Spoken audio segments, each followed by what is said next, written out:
Doug will talk about himself as well.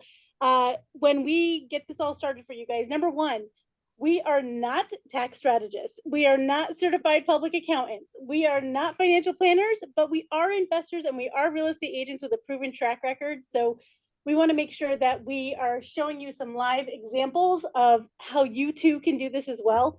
And, you know, you might be interested. I can hear this. Oh, is this Vicky talking to us behind the scenes? This is not, but actually let me start streaming to Facebook right now. And so everyone can see you there and then we can kind of jump in. So bear with me 1 second while we start streaming here. You got this. And we're doing this without James. So he's leaving us unattended, guys. We got this. We're all good. All right. We are streaming. And we are good to go. So actually, let me just pop in really quickly, Jess, and just welcome everyone here today. We're so excited to have Jessica and Doug here to teach us about investing and making it so much fun for everyone. And so with that, let me just hand it over to you, Jess, again. So Jess and Doug, welcome. Thank you. We're so excited. So we started a hair early, so we'll get back to the meat of it for you guys. I am Jess Starr with the Starr team here in Connecticut. We service Connecticut, Rhode Island, and Massachusetts at Keller Williams Realty. And we are investors. So I want to give you guys a little disclaimer. We'll tell you a little bit about ourselves so you can understand why we're passionate about this, why we want to inspire you. And hopefully you guys can pick up lots of tips and tricks along the way to do this as well. So quick disclaimer, again, we are not tax strategists. We are not certified public accountants or financial planners. We are simply investors and real estate agents with a proven track record. And we want to show you what we do a little bit differently and how we think a little bit differently so that we can hopefully inspire the brand new agent, brand new person in the room, and also the most seasoned investor. We hope that each and every one of you can get something from this, and we'd appreciate your feedback at the end. So just a little background so that you know, we are a single income family of 6, and we tripled our net worth in less than 3 years. So those numbers are pretty decent. And we're going to kind of go over some of those things with you so you can see why we're so passionate about this too. And this is my amazing partner, Doug, one of my wonderful team members. Doug, tell them a little about yourself. Yeah, thank you, Jess. Yes, my name is Doug Hagen. I'm also on Starr team as a full-time realtor. I do a number of transactions throughout the year, but more passionately helping investors. So I'm licensed in Connecticut, in Massachusetts as well. And we have a ton of referrals elsewhere. But I'm passionate about this, but I'm also a new investor. So I think that helps that I'm a bit of a guest, but also kind of a co-host here to help out with that perspective, right? So in today's market, what is the new investor thinking? What does the new investor need? I have invested in a property recently myself, so I am an investor, but I've done some digging and tried to make the process a little bit easier for myself, but also for my investor clients. So I think that perspective should help. And then I enjoy numbers. So I don't know if Jess, you're not really a numbers person. I like the numbers when it brings up our net worth, when it increases our passive income. Those numbers. But getting to knowing those numbers or predicting those numbers, that's where my passion is. So if I can add that little wrinkle into this platform, I think that's where my value is brought, and I'm excited to share with you. Yeah, and we've got, so throughout the course, obviously we have this amazing free session for you guys today. We're going to go over a bunch of stuff. We also have in the actual course a ton of other things that we want to give you if you are truly interested in becoming an investor, from a net worth sheet to a checklist on how to set up your business that we wish we had when we started, and we'll tell you all the mistakes we've made. And there's stuff that you guys probably are still missing that you could add to it from that, and amazing calculators that we created that will auto-populate for you. You can use for your investor clients as well as for yourselves too, to determine a good return on any of the investments you make. So one thing that's really important, I think, for most people is they don't really have a why behind what they're doing. And so you don't know, like, why should I be doing this? Why do I want this extra money? Do I want the headache? And we go through all of that because, these are all questions that people ask themselves too. And I know you've got a great quote there too for everybody about opportunity. Absolutely. Absolutely. So I think that our opportunity here, or a great quote that I'd love to give you, is opportunity is just on the other side of fear and doubt. So I'll read that again. Opportunity is just on the other side of fear and doubt. which is so true, especially in my real estate investing journey, that I could have made a very quick judgment 2 years ago, and it may not have been the best, but I would have been in a better situation now if I just pounced when the time came. So fear and doubt can certainly make you have that, that pause, and can certainly lose you a lot of money in the long run here. Right. And so there's other ways too to think about this investing. So we're going to go through a whole little syllabus here with you guys. But, have you ever dreamt about your personal freedom number? Have you ever taken the time to figure out your budget to figure out what that freedom number would be? What's a freedom number, Doug? So in my eyes, the definition of a freedom number would be what you need to live the lifestyle you want to live passively, right? Yeah. So if you're working every day for every single dollar in your life, is that where you want to be when you are hopeful, you can retire? Or are you working to get that passive income so that your bills are paid and what you want to do in life are paid, and what you want to, as far as giving back, your friends, family, charities, that passive number is what you need to be free. And if you're a W-2 person still, it's the number that you can tell your current job to pound sand if you don't want to work there anymore, right? So you get to decide what you do based on the income you've earned from your strategic moves. Now, something really cool, we had taught this course back in April, and at that time, and this is why I want to give you guys a little validity behind what we say. At that time, we looked at our passive income numbers, and I think I was doing about $8,000 to $10,000 a month passively based on our investments, which was great. Just 5 months later, with a couple strategic moves, only acquiring one additional asset, that's a midterm rental, so that's 30 days or more, we've actually increased our passive income number to just over 19,000 a month. So we strategically relooked at our portfolio, and this is what I want to talk to you seasoned investors about. We're going to dive deep in this as well, because you may be sitting on so much opportunity and so much money within the portfolio you already have, but you just haven't taken your glasses off or put them on to see it a little bit differently. And because I did, we were able to do that. So I'm giving you some of these to hopefully help you see the opportunity in your own portfolios, besides just acquiring additional assets too. I'll also add, this is not just for you. Again, a lot of us are real estate agents, if not all of them, all of us. We want to be able to portray that and educate our clients, especially the ones that aren't even thinking about investing. How powerful could that be if you really share that example, or an example of your own investment, or someone else's random example of changing their life through real estate investing, and then teaching them how to do it. That one person that learns how to do investing through you is going to refer you, is going to give you all of their business. So it certainly helps, even if you're not an investor, to be able to educate someone else on it, as long as you know how you do it, and relaying that value to them. Also to add, again, I'm a new investor, so that number was at 19,000 passive. That seems crazy, but it doesn't to me, even though I'm a new investor, because I'm so knowledgeable of the path to be able to get there. It is attainable. You don't have to make millions of dollars to do it. There's certainly tools and ways to do it, and get there faster. So the easiest, one of my favorite quotes is, the time in the market is more important than the time of getting in the market. So the amount of time you're in it is certainly important. And the longer you're in it, the faster you can get to the 19,000 passive or more. You got to expand your horizon there. And you have to see what number is your freedom number. For us, our family's freedom number is 25,000. So we know that if we make that monthly, which might sound crazy to you guys, but guys, we started off really slow, and we'll get into that in the course. And we are literally going to give you case studies, investment strategies with each case study as well when we go through that too. And just different ways of thinking on how to get the funds. Because I think the biggest thing that people worry about is whether or not they're going to be able to acquire the asset, because they don't feel like they have the funds, or they don't know where else to look for money, or how to pull it out of investments they may currently have. So we go through so much of this. So our mission statement is really important to us. Doug, you want to share it? Absolutely.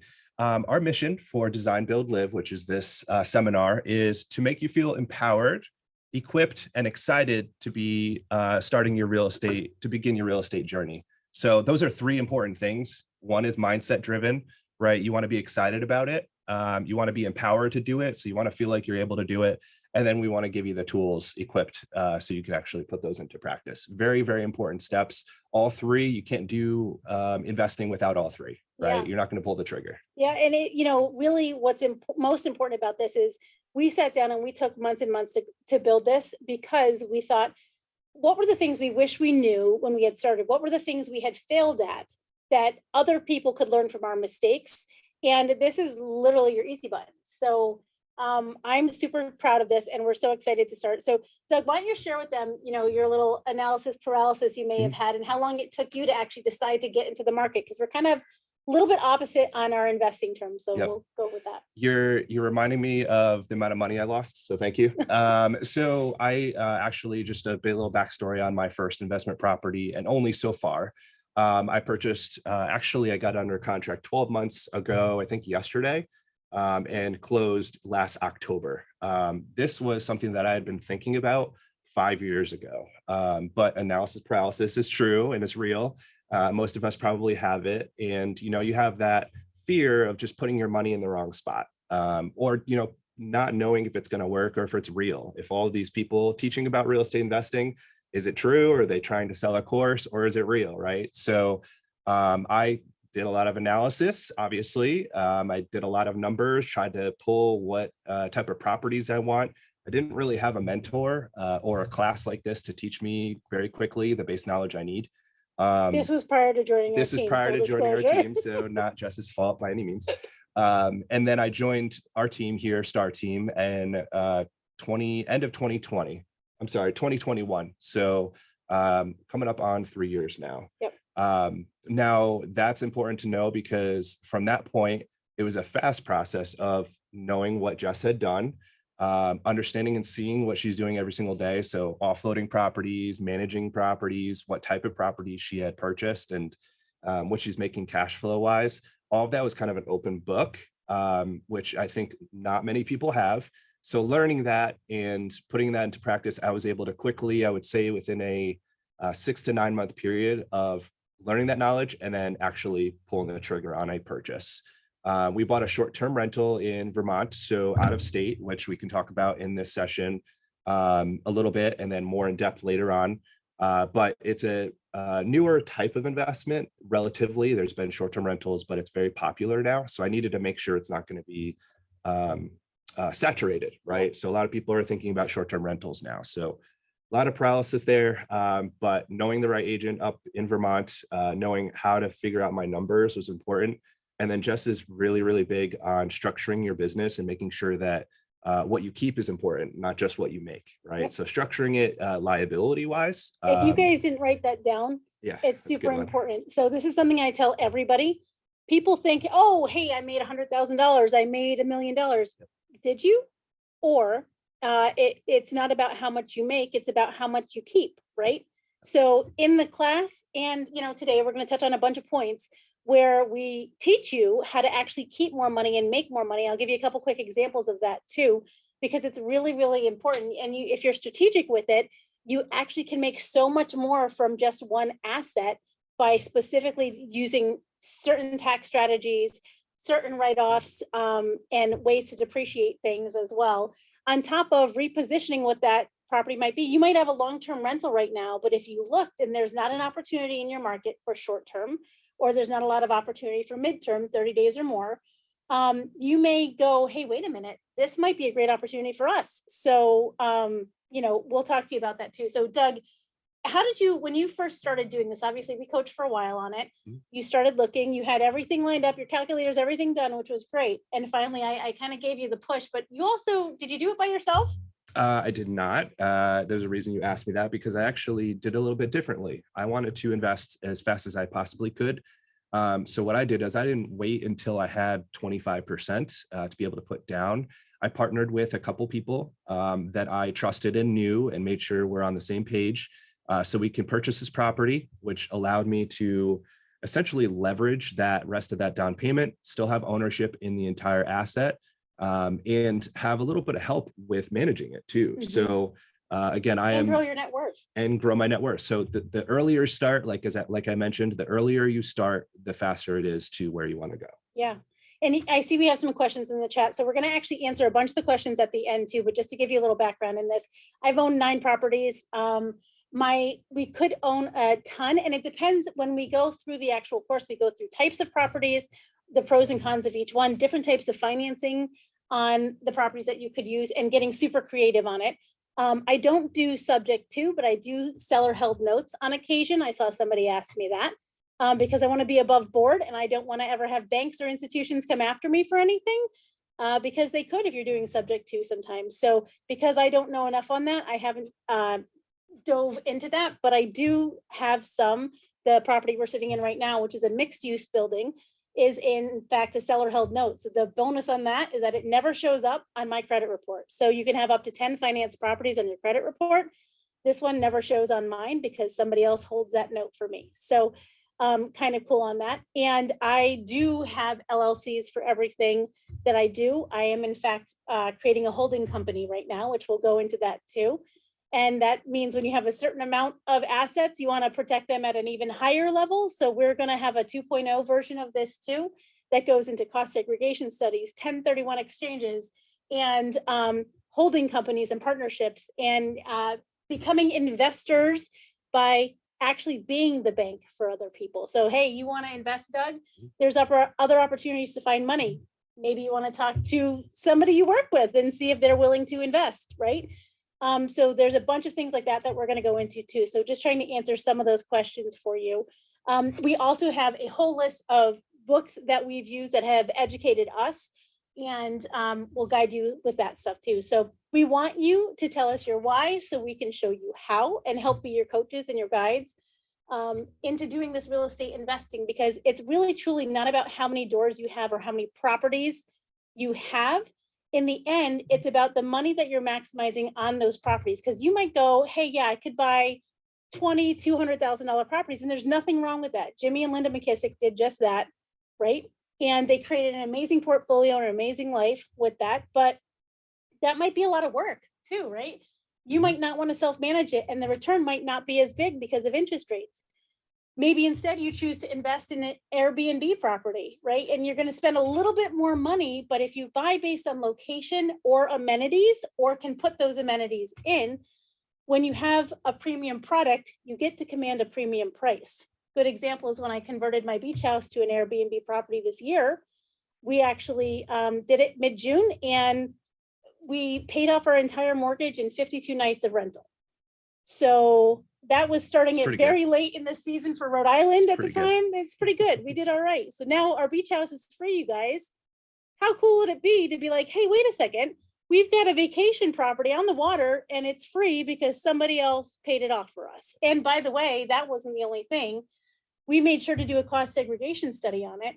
So we wrote off over $40,000 on our taxes because of that and depreciated that asset. It's also pretty good. We then also added central air and granite counters, wrote those off because those were improvements for the property, and then got a tax and energy audit refund for half the cost of the central air. Who's thinking about their properties that way? Right? That's a lot of info. I think I want to touch on one thing there that you were mentioning too, is it's not the path is not the same for everyone, right? And the end result is not the same for everyone. You may want to have a business that is a flipping business where you buy and sell and you need a ton of cash and you're okay with the risk. You may just want the passive cash flow every month, or maybe you're buying and holding, or you're doing short-term, mid-term. How much involvement do you want? What type of properties you want? How many doors you want? But I think one layer back from that, again, is your why. So why are you doing this? Are you trying to get more time? Are you trying to get more money? Do you want to give more back? And at what period of your life do you want that to happen? So for me, I think mine is like a tad different than Jess's. Mm-hmm. I want time earlier on in my life. That's my goal for investing. I want to be super involved in my kids' life and be able to be their coach for sports. So that's a huge why for me, is being involved.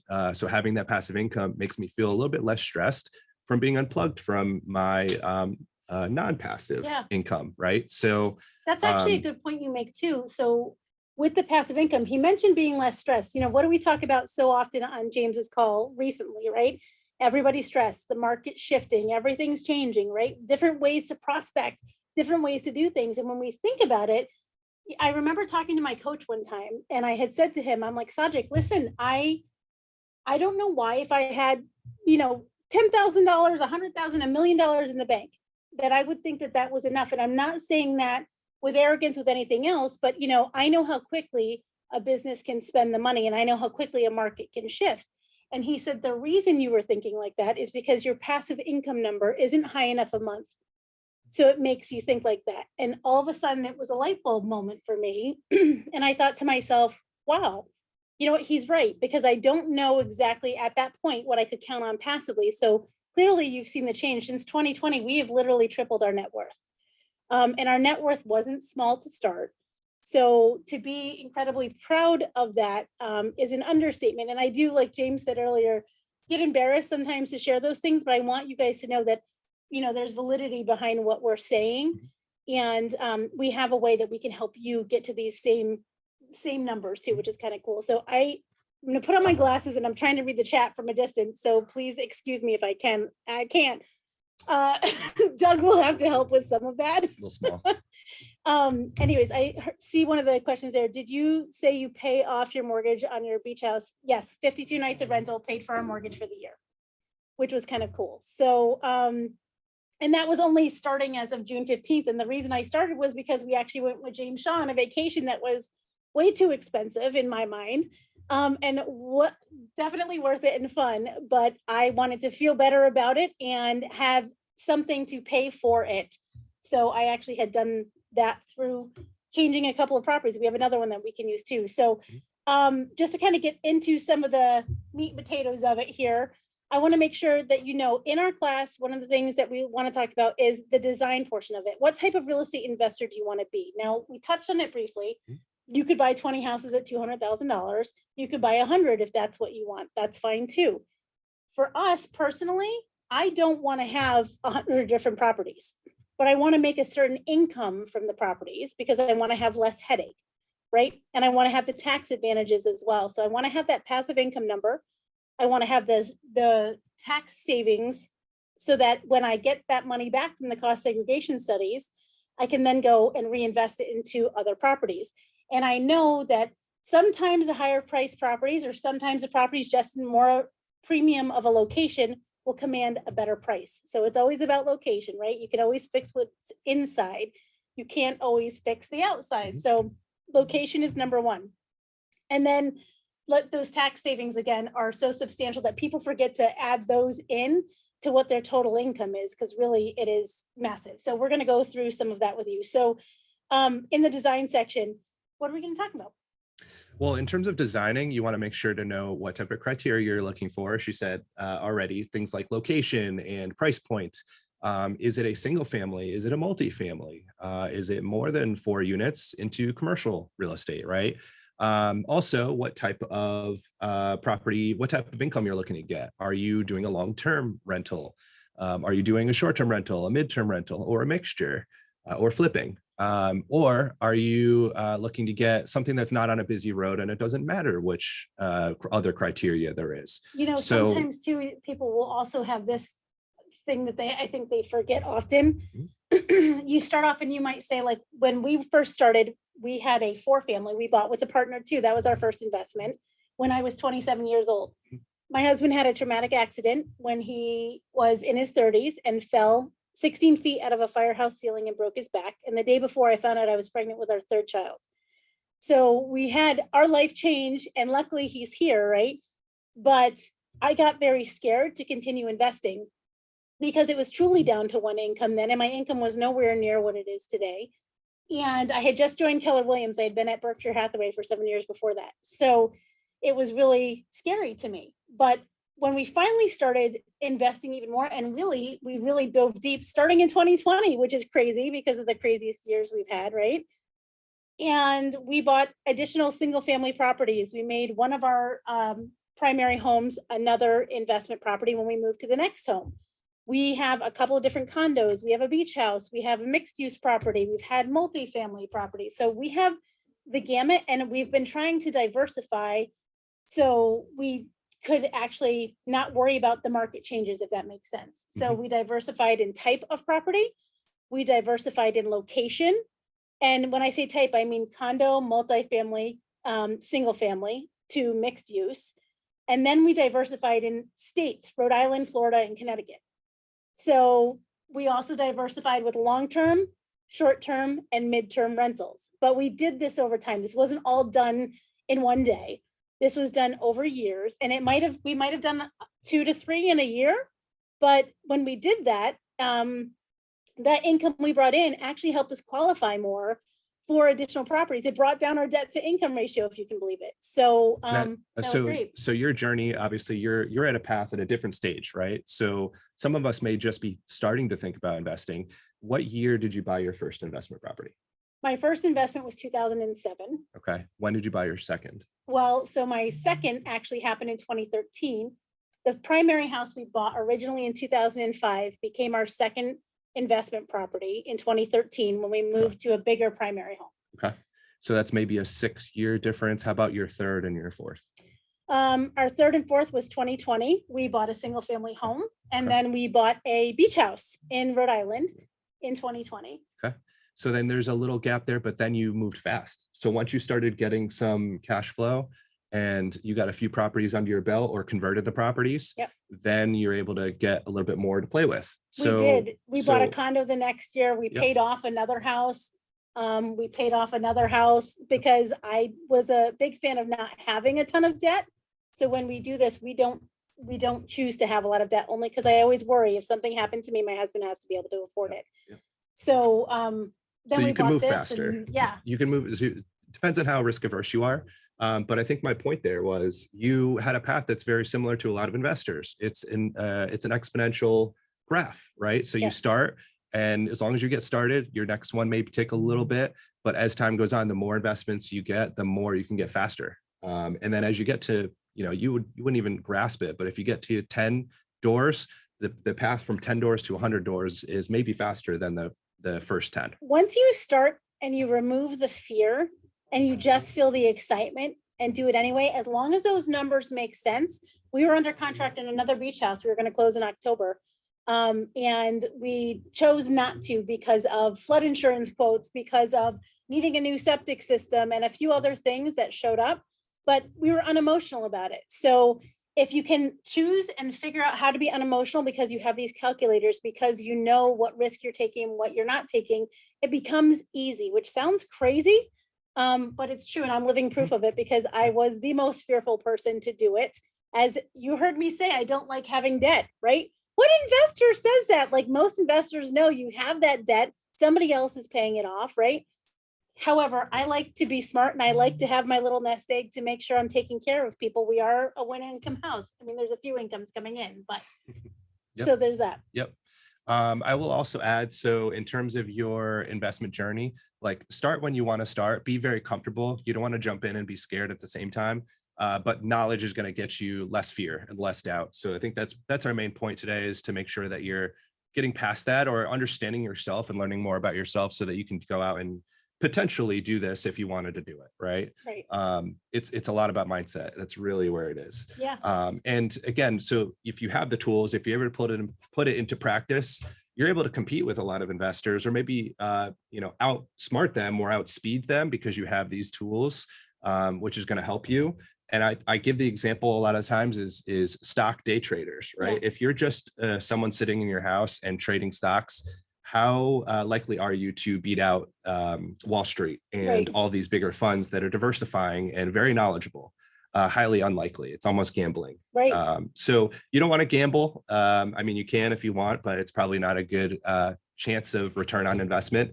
But at the end of the day, if you're knowledgeable about what you do, there's less luck involved. Right. And the other thing too is I see some questions in the chat about cash. I see questions about insurance. I see questions about a ton of different things in here. And I can tell you, you already heard me tell you that I have one property, that's the current property that we're in, that is a seller held note that we negotiated, and the terms are 5.15%, which is pretty great. We bought that in 2022.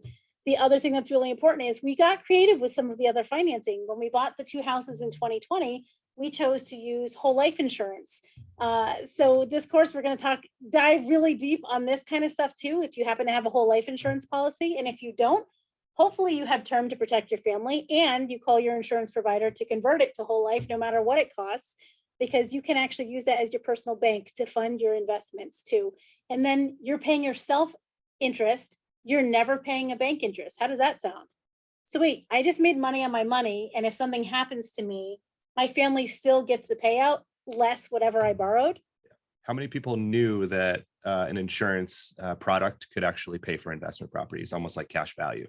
I don't think, and you leverage it too. I mean, raise your hand if you knew that. A few of you guys knew that. Some people might, but most people do not know that. Right. So this is really cool. And I love seeing those of you that knew it, some that don't. So that means you got a little something. So that makes my heart happy. Thank you for participating. You guys rock.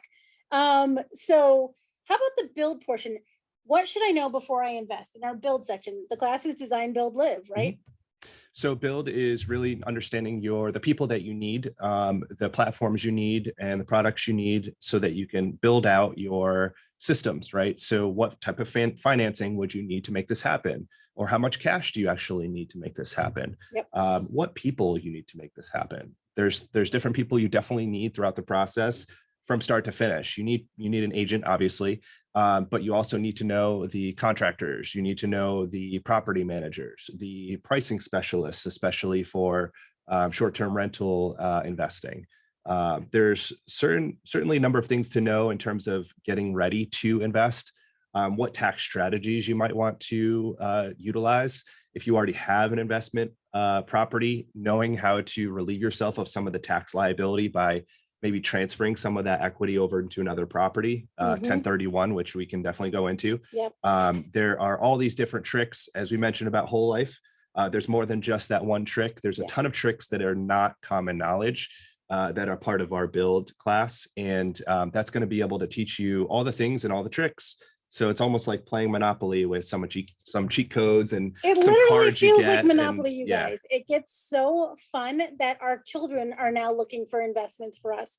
Every property we go to list, I look at it as, is this an opportunity for us as well? So, and I'm really proud. I saw Rebecca post in the chat that because she was at the wealth building event that we did at Family Reunion for lady leaders, that she invested in life insurance, which that guy's number one. You heard me tell you my husband had an accident. He was 35 years old. He's been retired since he was 35 now. It's been 11 years. And luckily, because of the passive income we have chosen to build, and he also helps, manage the properties and that kind of thing. But if you're not interested in any of that, there's other people that will help you manage. So don't not do it because you're scared of the management aspect either. And make sure you're getting that life insurance so that you can protect your assets, protect your family, that you have wills, that you have trust. I mean, we're the 2.0, we're going into a lot of that too, because it becomes dynasty planning and legacy building.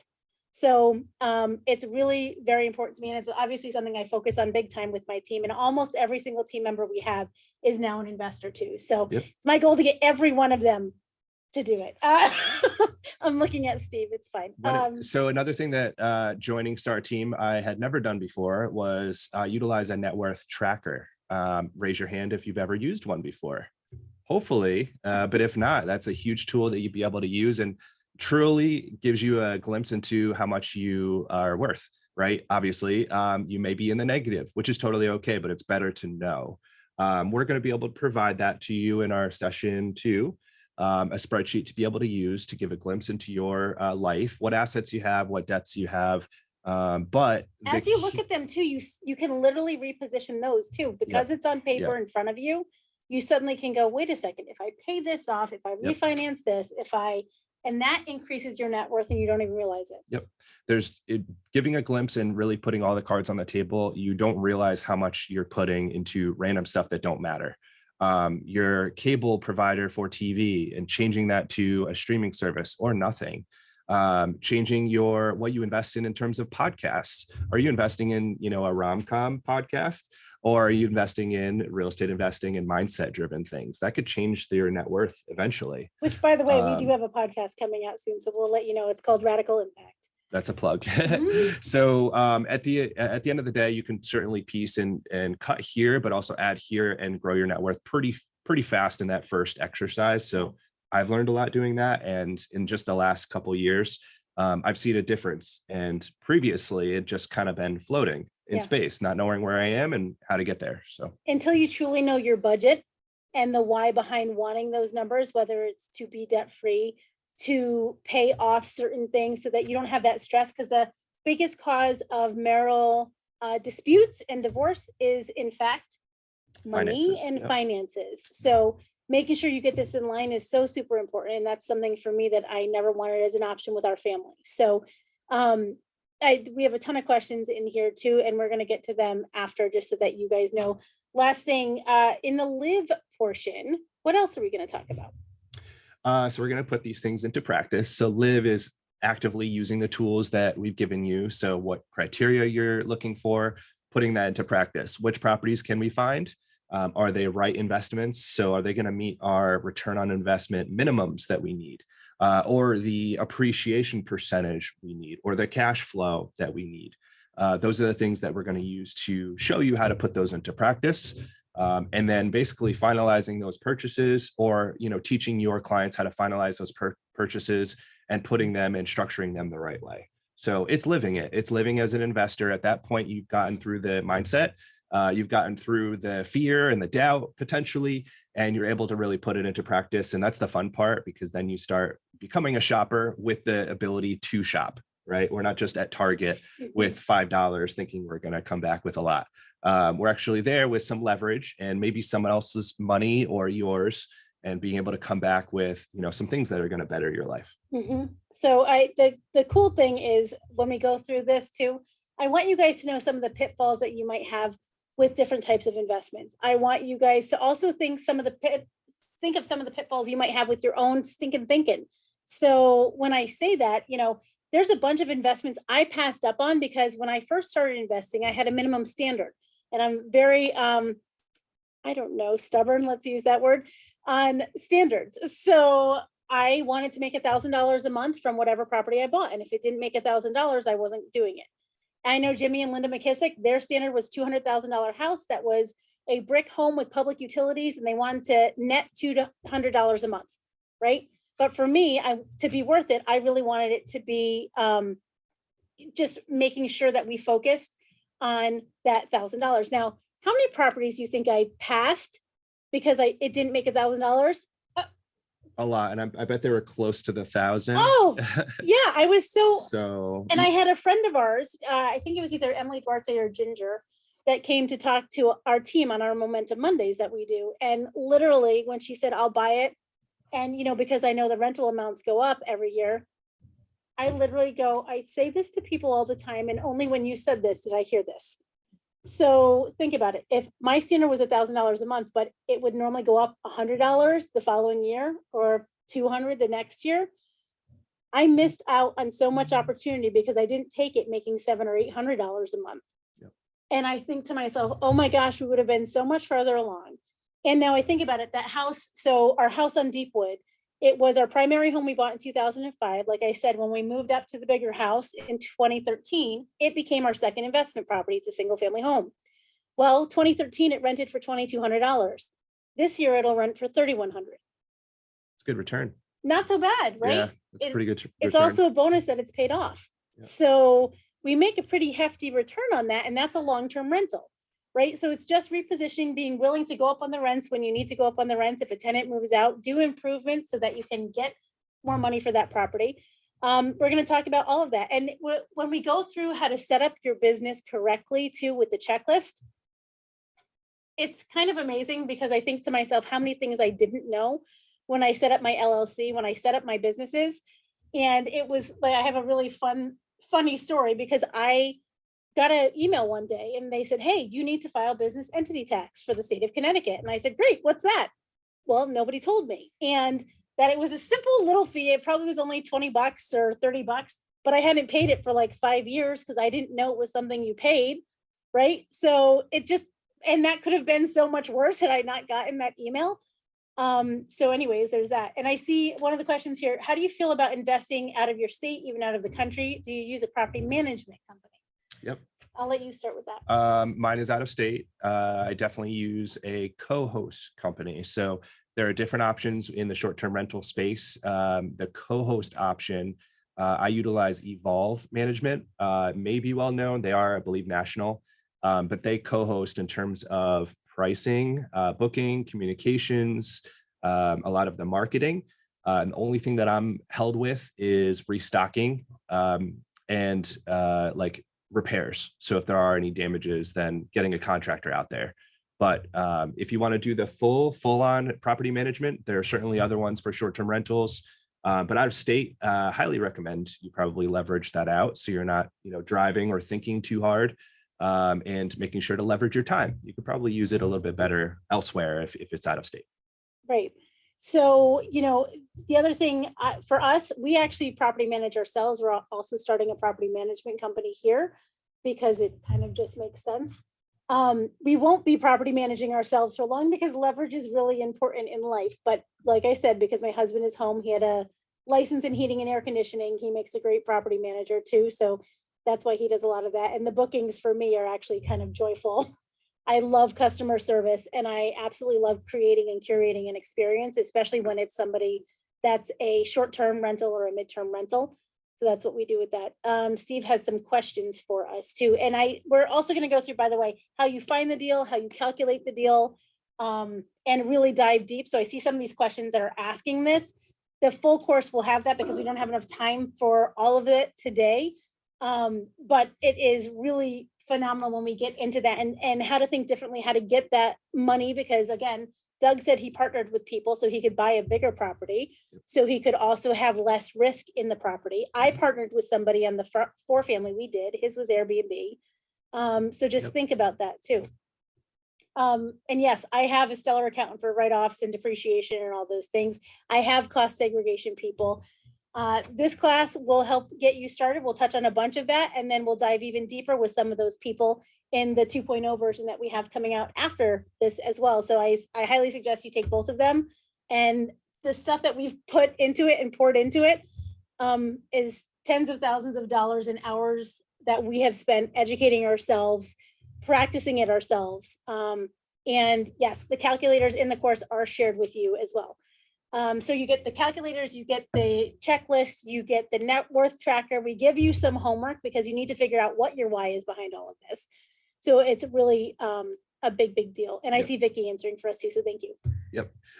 To touch on that, I think, well, it's been proven through science that if you have a base knowledge, your ceiling is much higher.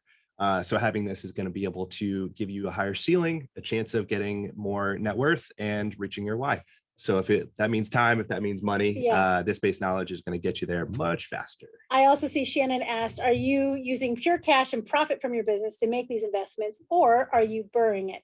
Buy, rehab, rent, refinance, and repeat. So I am what they call a house hoarder, and I don't like selling properties. So what's the best time to sell a good investment, Doug?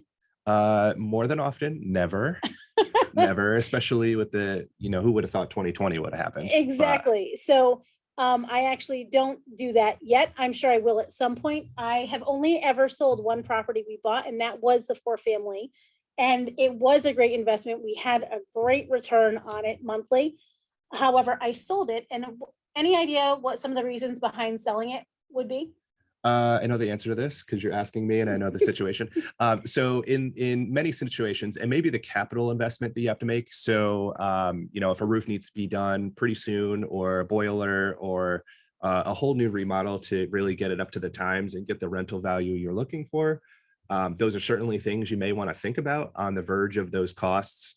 In addition, if you have a lot of equity in one property, you may not be making the appreciation on your total asset like you would with that equity spread out. Right. What that means is, let's say she has full ownership over that four family property and she's making a ton of cash flow, but you're only making appreciation on the asset of one property, right? And if you could spread that out amongst 4 or 5 properties, then you're making appreciation on all of those assets total, not just your cash or equity. So one of the mistakes I made is I didn't realize, and I should have, but we didn't do enough of them at that point.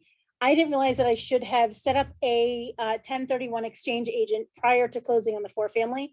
So I wasn't able to 1031 exchange it, which would have saved me an insane amount of money because we had a big return on it. The reason I actually chose to sell it too was because a bunch of capital improvements were needed. It needed siding, it needed a roof, and the market was so high we could command a premium price for it, and it needed a ton. Plus, it was the only investment I owned with someone else, and it was time for us to go our separate ways on that. So I sold it. I should have 1031 exchange it. I wasn't able to prior to, because I tried to call them after we closed, and oops, you can't do that. So learn from my mistakes, right? And then I did that because I knew that if we did those capital improvements to the property, it would take me, for what it cost, it would be a return of about 13 years later. Your break even. My So your break-even. cash would come back to you in 13 years. That means with inflation, Yeah. longer than that from the opportunity you could have used that up, that money elsewhere. Right. So it made sense to sell that property. The rest of them don't make sense. I also see Matthew Taylor asked for the holding company based out of Montana to save and protect. It actually will be based out of Wyoming, just so that you guys know. And by 2024, that will be set up January 2024. But we do have multiple LLCs. We are an S corp for the Starr team. So we try to be very smart about it. Do I have burnout? That's a tough question. I think in real estate, it's very easy to get burnout. And it's always a people thing, right? In the end.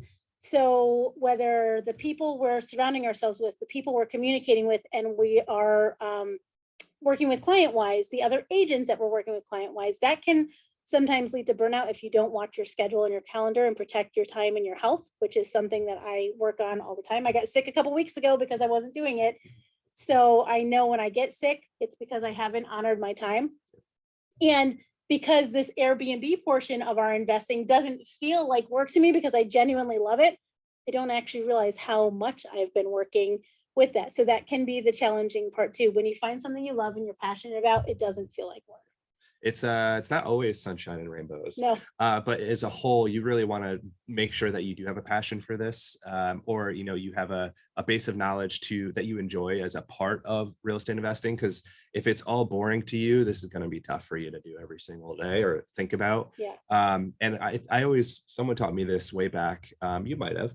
Burnout is the difference between your expectation and your result. So that's something that I think that you can turn around, right? Yeah. If your expectation changes, basically your mindset, you can change what that burnout feels like. If your results change based on your actions, that burnout can change. So yes, burnout happens and the world will hit you, but those moments can be solved. And in investing, it's not every single day you're not making $20,000 and there's no work involved, right? It's going to be somewhat passive, mostly passive, not 100% usually. Yes, passive income is a little bit of a lie when you first start. Let's be honest, people. Especially when you first start, if you don't have fully leveraged, if you do have fully leveraged, you're gonna make way less cash flow.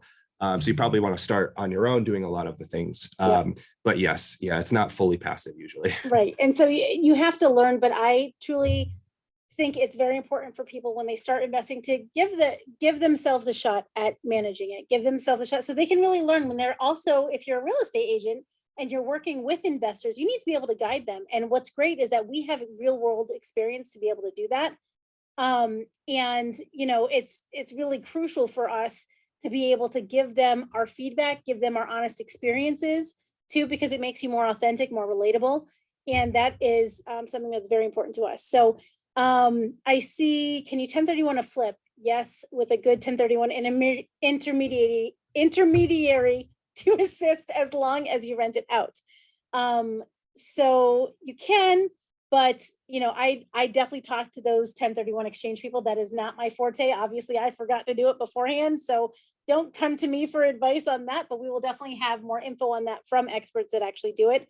Everything that we do, we have had experience in, or we get the experts to come and give us their feedback that actually do this day in and day out. So it's really huge. We did have some slides for you guys, but they literally were the 5 investing myths so that you know. Also, what I think is really important is to just go over the real estate, the most able investment. Here's something that a lot of people that are not KW agents, that have not read the MREI, the Millionaire Real Estate Investor, might not realize. So Steve, are you able to share that slide with the real estate, the most able investment? We'll do that for you guys too. I'm gonna look at some of the questions. So do you pay taxes on passive income? You pay taxes on everything, friend. But when you Realized income. So again, talk to your CPA, talk to your Yes. tax strategist on all of that. But there's ways to depreciate pretty much everything and use some, the tax code that's written for you guys is thicker to help you get deductions than the ones that want to take money from you, but most people don't take the time to study it. So do you have your pens out? I see a lot of people asking about books. We're going to share a bunch of them, but I will tell you some of them right now. You guys ready? Write these down. Millionaire Real Estate Investor. Hold book. They're both by Gary Keller. Mhm. He's a pretty smart guy, if you ask me. I luckily right. get to mastermind with him and his top 100. Also, one of my most favorite books is What Would the Rockefellers Do? Also known as What Would Billionaires Do? Talks about whole life insurance and investing different ways. With that, so be smart with your money, because you know who else makes money is the banks. They make money on you. So why not become the bank yourself? Whether that's for other investors or for your family to pay for college, pay for weddings, pay for the investment property. So that's another really great one. Lifestyle Investor was great too, but I think really for you guys, Millionaire Real Estate Investor, Hold, and What Would the Rockefellers Do are my top 3 right now. We do have others that we'll share with you. We give you a whole list in the class. So anyways, let's go to that one slide for me, Steve. So real quick, here's the miss. This is also found in, I believe it's a Millionaire Real Estate Investor as well. Hopefully everybody can see this on their screen. Give me a thumbs up if you can. All right, cool. Thanks, Julie, I see you. So number 1, accessible. Anyone can buy it. Doug, how about you? Appreciable. So the asset that the appreciation you're getting is not just on your cash, it's on the entire asset.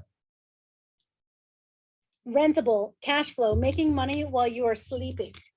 That's kind of nice. It's improvable. So stocks, you can't really make them look a little bit better than the share that they are. Real estate, you can definitely do that. Well, here's the other thing that's really important. So Doug mentioned stocks. What's the stock market doing right now, you guys? Not so hot, right? But if you have some cash, it is on sale right now. So might not be a bad time to invest. The most millionaires are made in a down market. However, if I buy a piece of Disney stock, and I had to choose Disney, you guys know this. Down 10% this year. Down 10%, biggest portion of my portfolio, and I will never sell it, just like my houses. So if I buy a piece of Disney stock, let's say it's $100, even though it's not today. It's $100. How much do I have to pay for that? $100. Oh, so there's that. You have to pay $100. If I went to go buy a $100,000 house, Doug, as an investor, what would I have to pay? Potentially $0 out of your pocket. Potentially. Now, what do you mean by that? So you could leverage funds from other people. You can get hard money loans. You can do as low as maybe 20% or 15% on a lot of investments. I did 10% because it was a single family second home loan. So you do not need the $100,000. Right. So, and here's the other thing, or you could do a DSCR loan, right? Those are special loans where they no debt. They don't have to verify. It's not based on your qualifying income and debt. It's based on the property itself and what's going to make. And your interest and your, credit score too. But they don't have to use your income. They don't have to use anything. It's like a document-free loan. So the interest rate is higher, and we'll probably use that in one of our upcoming ones too. But otherwise, you could spend anywhere between 15 to 25% instead of the $100. Right? 100%. So anyways, we talked about the tax benefits too. So there we see deductible, depreciable, and deferrable.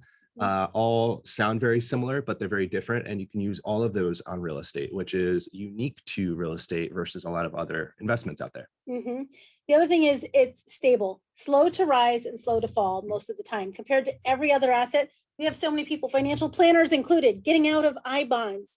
They are getting out of brokerage accounts that they have. So when we told them we were pulling ours because we wanted to dump it into real estate, they didn't argue and they said, you know what you're doing, right? So think about that. If your financial planner, who is actually fantastic, says, I can't argue with you. Maybe it's a good thing. Probably a good decision if they're telling you to not invest in them. Right. Well, and it makes sense if they're pulling it out too. So then by the way, are you talking to those financial planners? They're probably pulling their funds out of certain things. Treasury bonds, they can get a savings account now that's 5%. They can get a checking account that's 5%. Some banks, if you haven't done that for yourselves yet, you need to go shop around at the banks. Bank of America has one, Merrill Lynch has one, so you can find them. Checking and savings accounts that are about 5%. Capital One 360 has one that's 4.3 something as well. So your money should be making money for you. If you have nothing as an interest rate, if you pick nothing else up from what we've said this whole hour, go and change your bank account so that you're making money on them. That's an easy one. It's an easy one to switch. Lastly, it's livable. I've never heard of anyone living in a stock share. Stocks are great. I'm not knocking stocks, but these are all things that are unique to real estate, which is great. Right. It's huge. So you guys, the other thing that's really important, and this is also in the Millionaire Real Estate Investor book, is like we said to you before, your network. So when you are looking to build your investment portfolio, start lining up and start talking to people to build a network for yourself. That's contractors, that's people to clean, that's all sorts of people. Your attorney, you can negotiate with your attorney. Hey, if I plan to do multiple investments in a year, what kind of discount will you give me, right? Or your mortgage broker, things like that. So you want to build that network up for you. And Steve, can you just show that slide for me too? Because it's super, super important. So now I know we have a ton of questions in there too. This is should we leave the questions in there and answer all of them at the end of our session, or do you want to do them now? I mean, I feel like right now you guys have this service circle. This is in the Millionaire Real Estate Investor Network. That's in that book, which is one of my most favorite books. You know, our leader, James Shaw, there has learned a lot about that shift book. I've learned a lot about the Millionaire Real Estate Investor book. So this is where I'd love to help you. So we're happy to answer any questions. Vicki, do you have any in there that you want highlighted I may have missed?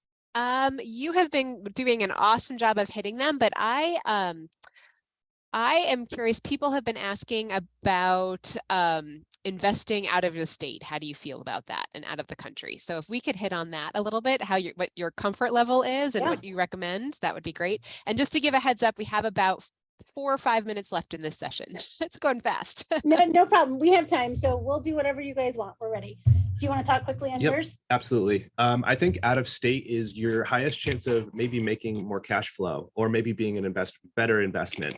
In our state of Connecticut, prices are a little higher. Rents are amazing here, but prices are a little higher. So you're getting point may take a little longer.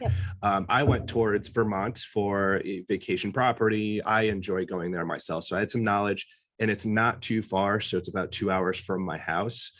Yes, out of state, not too far for me to go. If you're going to invest, let's say across the country or a few states away, as long as you know the right vendors and partnerships that you need there, from your plumber to your handyman or woman, your cleaners, all the people that you need, as long as you have a really good relationship with them, and just locals in general. Them, by the way. You have to interview them, and you have to have backups. You better have a list of people, like 3 for at least every single type of problem that could occur. Then invest. You might make more. You probably will make more elsewhere out of your state. If you think about it, you're opening up your pool of opportunity, and not just in your state itself. So I like it. It's I think a little bit more risky, or a little bit more work to do to get the risk down. But you can leverage out as much as you want, as long as you know the right people. I'll answer this question too, but somebody in there, if I'm reading right. Hey, Doug, can you share how did you lose your money when you started? Yeah, so I alluded to this. So I lost it by the opportunity cost. I didn't put my money somewhere. And by not doing that, I lost on the purchase price that we bought the property. So the property that we bought, yes, 2020 happened. Everyone probably would have bought investment properties at that point if we knew what was going to happen. But the year and a half that I took of actively thinking about investing before I started looking, I think the value went up about 150K. That's a lot, especially in Vermont. This year, they say they're going to appreciate 5 or 6% again. So even if we buy right now in the fall, by the way, if you guys need help, we'll help you. It's going to go 5 or 6%. If you guys decide to sell it next year, you'll make money. 1031 exchange it, go buy something else. So it's opportunity cost. So if I bought the property, did the same thing that I've been doing now, I would have made way more cash flow and had more cash in my pocket to go to the next one. So again, I'm always preaching this: get in the market now, because there are opportunities here. and elsewhere, there are investment opportunities at all times. Buy it when you see it. Don't wait 2-3 years like when I the did. numbers work. So Yeah, the yeah. calculators are super crucial. When those numbers work, you jump and you figure out the deal on your way down if you have to, but secure the property. You can always refinance the property as long as the numbers work and you're making an arbitrage between. There are so many other benefits to be included in the total increase of the net worth, tax savings, all of those things. So I highly encourage you to buy out of state too. Again, like Doug said, you need to have your professionals with you. So use an agent. Yes, we are all agents and we are stubborn and sometimes not the brightest when it comes to our own things because we want to handle everything ourselves. Maybe that's just me, but get an agent and have them help you. If you're not living in Florida, I'm not living in Florida. I needed a Florida agent to help me, right? So I know I have friends in Florida that send me properties and opportunities all the time when they see them because they know we're still looking. So Tony Baroni's team helped me. Jack Smith has been sending us stuff. Jared Rutherford has been sending us stuff because they're smart. And when they see a good deal, they send it our way. So be the person that people know you want to be the investor and that they want to help you grow. And they know when it's a good deal. So they're keeping you in mind for it. So that's really important. Once we take the class, will you guys offer a mentorship coaching program? For example, walk with us on the first deal. Actually, it's something we've talked about and we likely will be doing that because obviously you can tell we're very passionate about it. It likely will be more of a group setting in order to do that. But yes, absolutely. That's something that will be on the agenda as well. So highly encourage you do out of state stuff. Also, like I said, relook at your properties because you may have something in state that you don't realize. I had a small condo I bought for $135,000 in 2021. I got a loan that was a non-occupied loan, conventional financing for my father-in-law. I got it at 2.125% for a 15-year loan.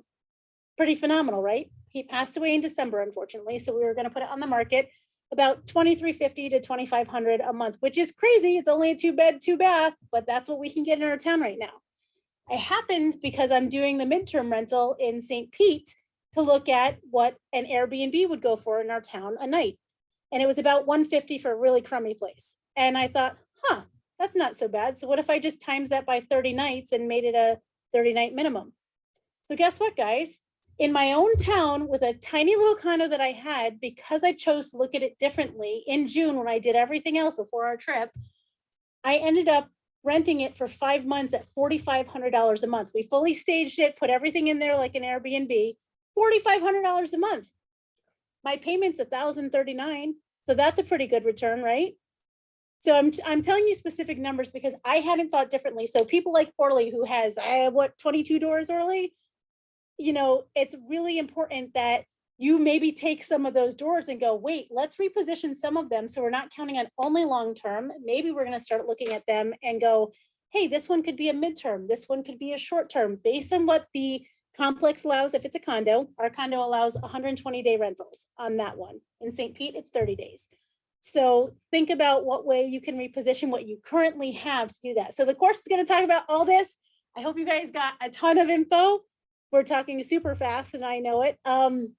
What else did I miss, Vicki?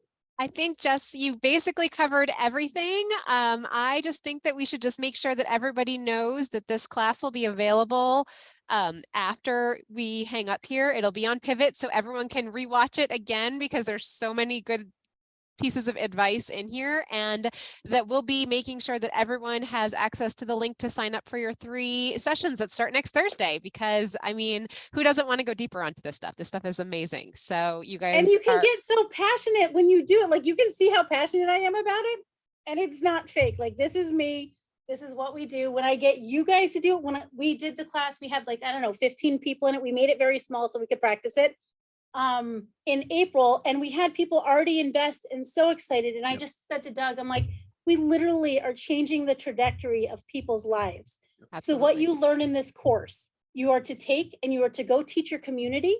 You should have yourselves and your families also do these things. But even if you just make a couple of these small tweaks, you could change your course of history for your family, build a legacy for your community and yourselves, which I think all of you deserve. Mm-hmm. What did I miss? I think just stressing that you can't just want to do this. You really have to do it. The opportunity that you're given as a real estate agent or in your platform or your opportunity to be an investor, time is short, life is short. You probably should be teaching this to people around you. Everyone you can think of, your family, your friends, your siblings, especially your clients, and definitely yourself. It's selfish of you not to. Yep. So please know we are here for you. We're rooting for you. If we can help you in any way, we absolutely will. I see so many people scared, but saying they got their equity lines of credit. They have some cash. They have some friends that want to invest, posting in the chat. So this will get you into action. I took a course and literally bought this building as I sat in the course because I was like, what? I'm foolish. I was going to list it. I'm not going to list it. I'm going to have them do a seller held note and I'm buying it for our team. And now this property makes us money. And wait, our team works here too. So it's a bonus. Anyways. Livable and workable. Exactly. All right, you guys, I think that's all we have. Vicky, anything else? No, we are set, guys. Everyone, this class is going to be available, like I said, on Pivot after we hang up, and it'll be on jameseshaw.com in about 24 hours or so. And we will send out the link so that everyone can sign up further. And thank you guys so much for your time. Jess and Doug, you guys are amazing. We appreciate you. And I will just also check out the chat on Pivot afterward to see if there's any more questions to send your way in case there's anything that is still outstanding. So give us a list. We'll answer them for you guys. Happy to help. Awesome. So thank you guys so much. We'll see you soon. Bye, everybody. Bye.